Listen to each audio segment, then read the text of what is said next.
Hello everybody, this is Loveness and welcome to today's session with Managing Director Nyunyai Machiwenyika from Spring Hub Publishing. Hello, how are you? Hi Loveness, how are you doing? Hello.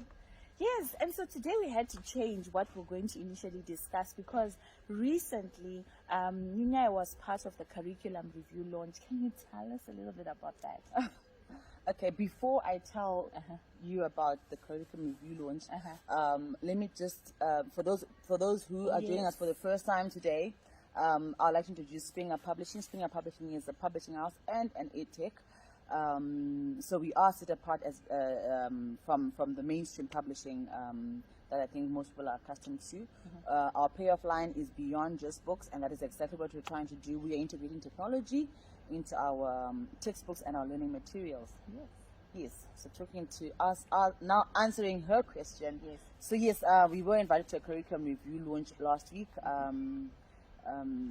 So what's happening is that the curriculum that we call the new curriculum has been running from 2015 to 2022. So now in preparation for 2023 it's being reviewed. And I think it's fitting that that happens maybe even more regularly going forward because of the advancement in technology that is going on a daily basis. So yes, we were there, other stakeholders were there. Just to mention some, we had the Friends of Education in Zimbabwe, UNICEF had representation, World Vision International had representation. I think there was representation for UNESCO as well. And then we had universities had representation. The publishing industry, which is as teacher training, I think had or teacher representatives. I think there was an association for teachers that was there, as well as the ministry itself. The Honourable Minister chaired the meeting, and the Permanent Secretary was also there, and they were hosting the meeting. That's awesome. So, from the meeting, were there any highlights that came out from that meeting? Okay, yes. Well, the Permanent Secretary and the Minister had a chance. Both had a chance to address the invited guests, and the three things that I took away from that also had me quite excited in that meeting was the issue of technology and the need for them to see technology being embraced more as we develop this curriculum, as we go through this review.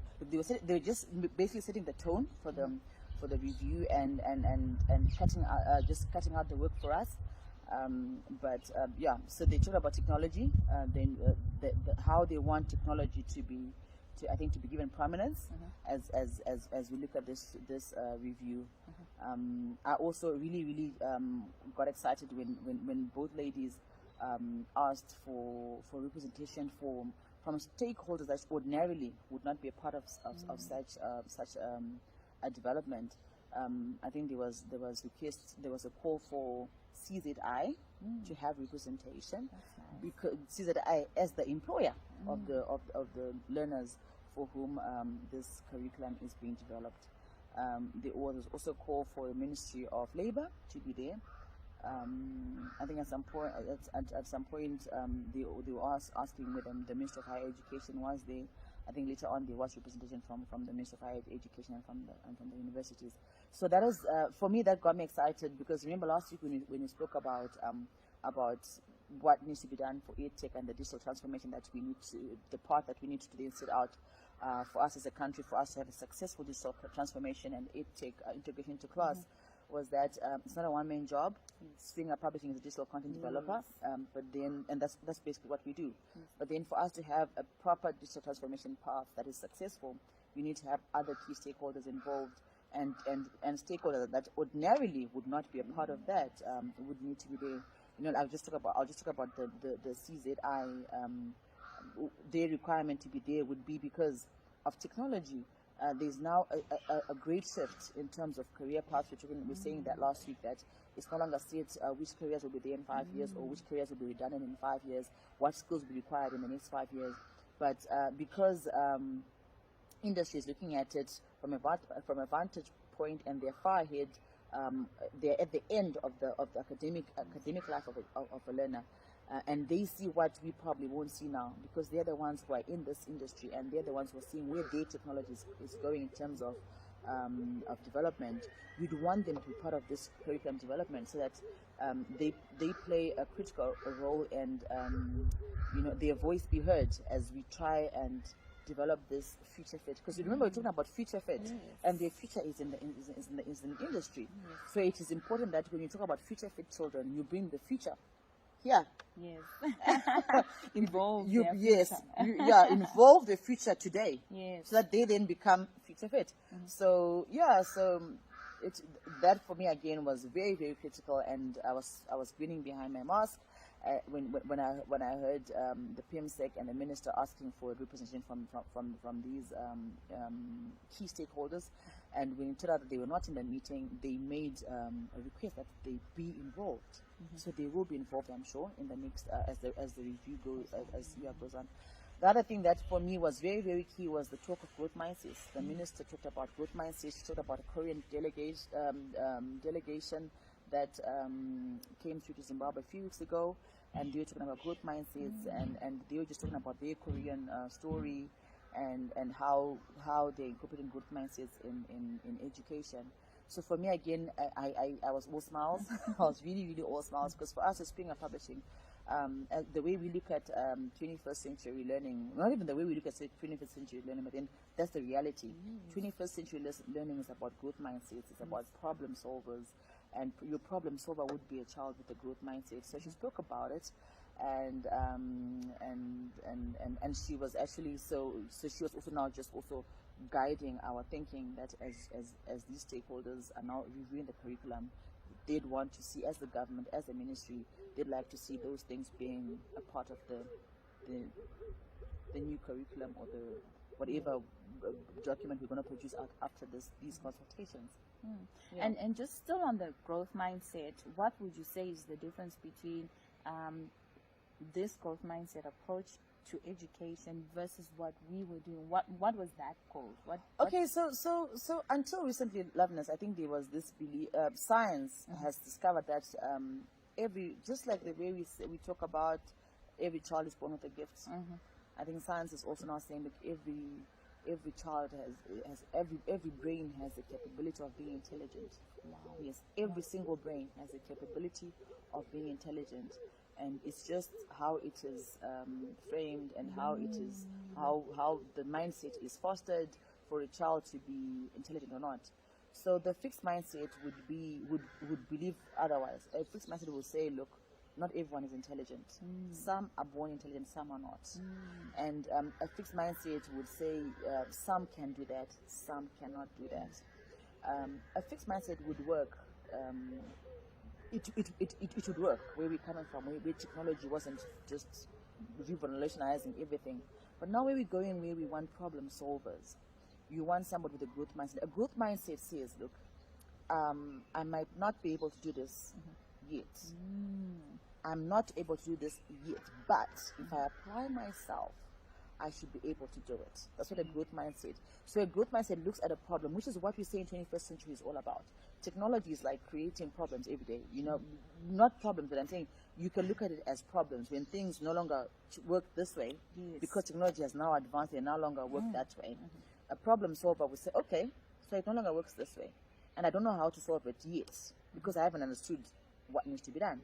And they then find ways and they identify the problems. What can they work around to make it better? So that's what the growth mindset does.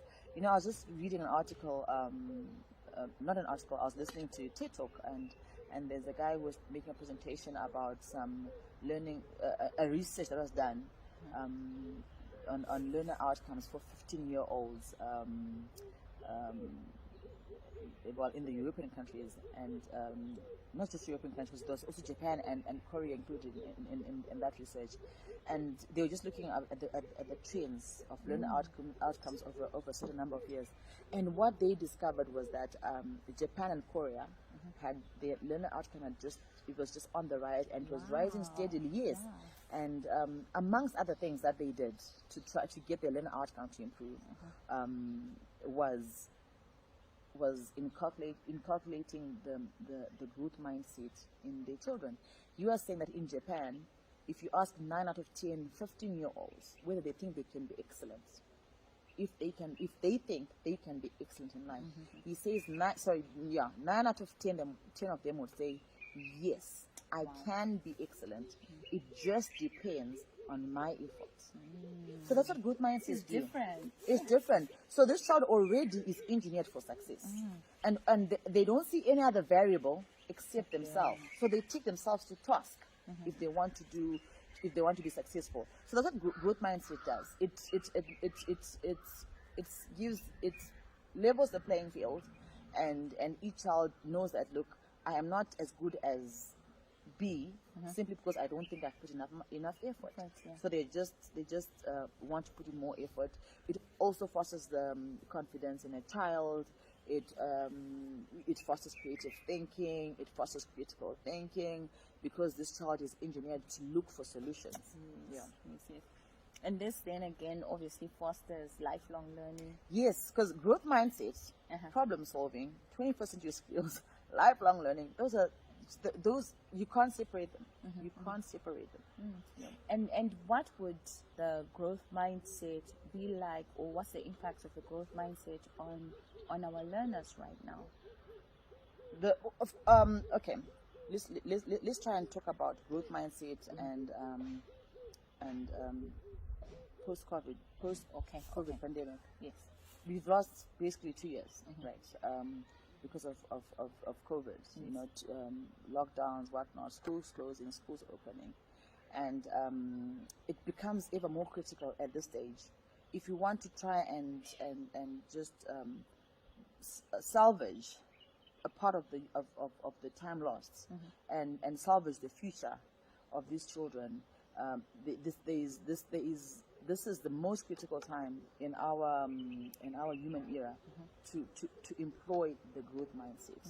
And the teacher, the caregiver, or the parent has to learn the growth. It's a process. It's a mindset shift. It doesn't happen overnight, but effort has to be made by all those who lead education, who are leading the children in class, to try and themselves to foster the growth mindset within themselves for the child, because these children, they need the growth mindset more than ever, because they lost years in school. A child developmentally would be in grade 1 today. Their stage in terms of growth, they will be in grade. They should be in grade 1. They're 6 years old or 7 years old, depending on the schooling system they're in. They should be. They are in grade 1. But in terms of educational development, they are probably in grade ECD B or ECD A. So when I'll give you an example for a parent. You're a parent. You've got a son who's now in grade 3, and a daughter would be now in ECD B, right? So imagine this girl would be in grade 1, and then because you've had experience with your son, and when he was in grade 1, there are things that you know that he knew. Maybe for you it's just one child. Maybe you're talking about someone who's got, like me, he has more kids. And now I'm like, no, but that's the trend. I've had 3 children going through this developmental stage, and they were this good. And you're looking at this child who's probably coming in now after 2 years of not being really in school, and they are behind in terms of what they're able to do. Not because this child is not clever, not because this child is not putting effort, but then this child did not get a chance to learn it, right? And if you're going to treat them like you expect, like their brothers or their seniors did, and you get impatient with their inability to do something that you expect them to be doing, you might find yourself fostering a fixed mindset. You might find yourself shouting and criticizing and comparing. Your brother used to do this, your sister used to do this better than you do, and in the end, the child they now fear taking up challenges, because they might not do well, and you will then tell them that you're poor, you're weak. And the growth mindset doesn't do that. It won't compare another child. It just simply says, well done, or well tried, but we can do better. Let's do it this way. Okay. So that a child builds confidence, and they even want to take up challenges. They are not afraid to try and fail, because there is a way out. If you fail, there's a way out. What's the way out? Let's identify what is making you fail, and we can improve on it. We can find ways. So the growth mindset in children of this century is very critical. Number one, for the digital revolution that we're in, they need to be able to be problem solvers. Number two, because they've already lost, and these post-pandemic issues, they've already lost 2 years in school. You want to help them catch up on those 2 years. And how do you get them to catch up? My thinking is you help them catch up by teaching them to confidence and to be able to want to take up challenges, so that they also want to be a part of a lot of learning, because there's a lot of learning to be done for them to catch up. Yes. But that learning won't be fun if it's marred with criticism and shouting and comparing and whatnot. You have to make it fun. You have to make it challenging. You have to be involved as a parent, as a teacher, and probably try and bridge the gap that was created by the 2 years that were lost. Wow, that's a lot. That's actually a lot to take in, because I feel like even during the times of COVID, and I had to be the educator, I realized that, look, I'm not trained for this. And when you talk about frustration or that negativity in helping my child to try and grasp some of these things, I can actually identify that. I even remember people making fun and saying, I'm taking pictures of the child's hair and the cooking stick on the side, Yes. as a sign of frustration as the parent. Yes. But what you're saying is that what we do is to allow them to actually embrace failure as a learning opportunity. Yes. As instead of me saying, why didn't you do this or anything like that. Oh, that's such a, I hope you're getting this. I hope you're getting this and, getting the relief. So what, as we come to a close, what are what would you like to see coming out of the curriculum? Okay, out of this review, the change that I would like to see in our curriculum, Loveness, because I'm a techie, and I'd really like to see a lot of technology, obviously, being made prominent, and But one thing that I can say that is, I think that is tangible is, I'd like to see more time being allocated to ICT as a subject in class. I'd like to see more time being allocated to ICT, maybe the same time that you give to English, because I believe ICT is just becoming an international language like English. The 6-year-old who's producing this model in Korea, at least for Zimbabwe, they should be able to be proficient with Microsoft Word. Makes sense. At least this age, they should be proficient with Word. Maybe at 9, they should be proficient with Excel. At 10, 11, they should be proficient with Access. All those Microsoft products. I like to see those as significant learner outcomes that allow our children to progress. I was also listening to this webinar where this guy was talking about private schools. He runs a private schools, a group of private schools in India, and he says his children at the age of 13, at the age of 12 to 13, they are employable as typists.